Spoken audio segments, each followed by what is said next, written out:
Morning sunrise చూద్దామని బయలుదేరిన మాకు సన్‌రైజ్ కనపడలేదు గానీ, వెదర్ అంతా ప్లెజెంట్‌గా పొగమంచుతో నిండిపోయింది. అలా వెళ్ళే దారిలో మాకు ఇంట్రెస్టింగ్ ప్లేస్ ఒకటి కనిపించింది. అది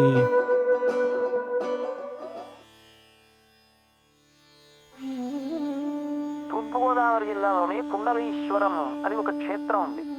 నేను ఒకప్పుడు కాశీ వెళ్ళాను. వెళితే కాశీలో ప్రధాన అర్చకుడు నన్ను అడిగాడు, కుండలీశ్వరంలో దర్శనం చేసుకున్నారా అని అడిగాడు. రేలు చేశానండి చెప్పాననుకోండి.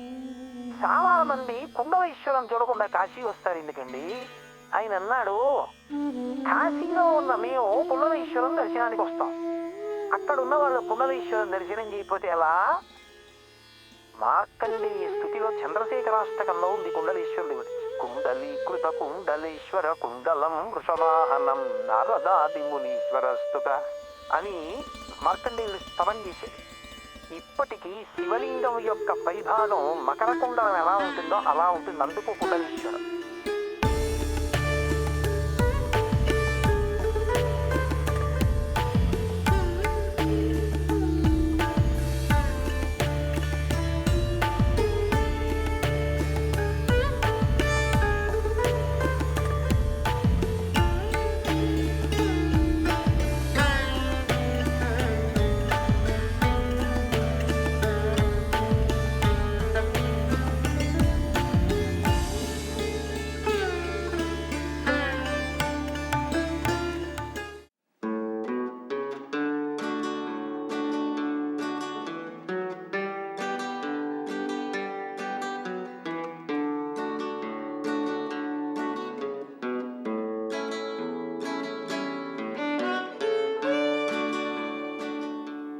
ఓడిసమ కొబ్బరి తోటలకి ఇంకా బంగాళాఖాతానికి మధ్యలో కొన్ని వందల ఎకరాల విస్తీర్ణంలో ఉన్న మాడడుగులున్నాయి.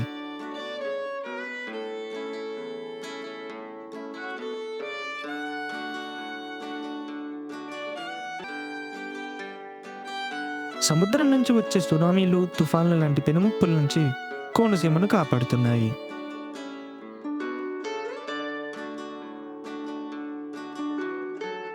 ఈ మడాడవుల మధ్యలో ఒక ఐలాండ్లో ఒక చిన్న గ్రామం ఉంది. ఆ గ్రామం పేరే పల్లం. సీ లెవెల్ కన్నా లోతుగా ఉండే ప్రదేశాలని పల్లాలు అంటారు. అలాంటి లోతట్టు ప్రాంతాలలో ఇది కూడా ఒకటి. There are around 10,000 people living in this island, where maximum number of families depends on fishing as their economical sources. మాకు వేటలు తక్కువనే ఇప్పుడు మీరు కూడా చేసేది వేటలేనా? ఇక్కడ వేస్తారా, సముద్రంలోకి వెళ్తారా? అలాగే వస్తాను గోదావరి అంటే బైరాపాలెం, కొత్తపాలెం పరిస్థితి ఇలా వస్తుంది. మాకు భూమిలో మట్టి పెరిగిపోయి కుళ్ళిపోయింది నేల. కుళ్ళిపోయిన నేల వల్ల మాకు చేపలు పట్టలేదా? రేటు కానీ పుత్తలేదు ఇక్కడ రావట్లేదు. అందుకు వచ్చి మా ఏట ఏం చేస్తున్నాడు, ఇది దొరక్క బయటికి వెళ్ళిపోతున్నాం. హైదరాబాద్ అని, విజయవాడ అని, భీమవరం అని అందరూ వలస వెళ్ళిపోతున్నారా? అదే జీవనాపం లేక ఇంకా అలాగే బయటికి వెళ్ళి కూలిపోయి చేసుకుని వెళ్ళిపోతాం. తలతలకి పండుగ వెళ్తే చాలా మంది వెళ్ళిపోతారు.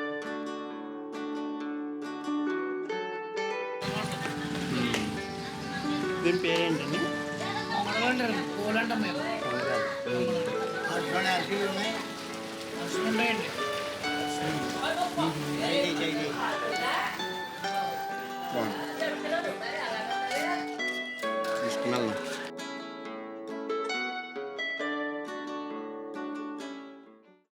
నాలుగు 400 సంవత్సరాలకు పైగా ఘన చరిత్ర ఉన్న జగ్గన్నతోట ప్రబల తీర్థానికి మన ఆంధ్రప్రదేశ్ ప్రభుత్వం రాష్ట్ర పండుగగా ప్రకటించడం అనేది ఇది మన సంస్కృతికి దక్కిన గౌరవం, సంప్రదాయానికి దక్కిన గుర్తింపు అని గర్వంగా చెప్తున్నాం.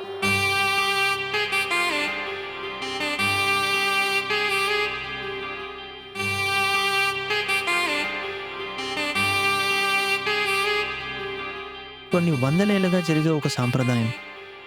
దీనికి గుడి ఉండదు, మాడవిధులు లాంటివి అసలుండవు. 11 గ్రామాల నుంచి 11 ఏకాదశ రుద్రులు వాటి ప్రభల మీద బయలుదేరి కౌశికా నదిని దాటుతూ, పొలాలను దాటుతూ, కాలువలను దాటుతూ ఒక ప్రాంగణంలో సమావేశమవుతారు. ఆ సమావేశమయ్యే ఒక ప్రాంగణమే జగ్గన తోట.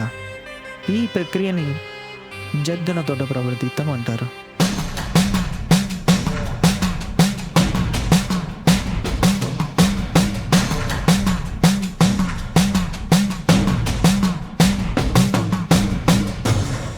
డాక్టర్ బిఆర్ అంబేద్కర్ జిల్లా జగ్గనతోట గ్రామంలో కనుమ రోజు ఒక ఉత్సవంగా జరిపే ఈ పండుగ గత 400 ఏళ్ళుగా జరుగుతూ వస్తుంది.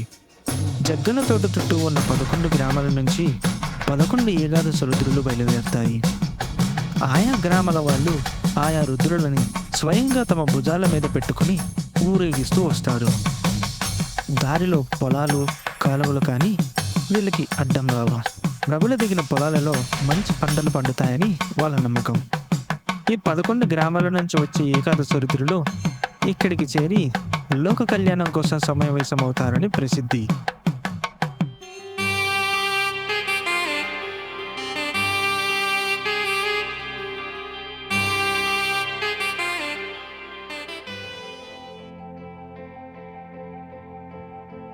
ఇక్కడున్న ప్రతి ఒక్కరూ ఇది మన పండుగ, మన కల్చర్ అని ఫీల్ అయ్యి వాళ్ళ ఫ్యామిలీస్ తోటి, ఫ్రెండ్స్ తోటి సరదాగా గడుపుదామని వచ్చిన వాళ్ళే.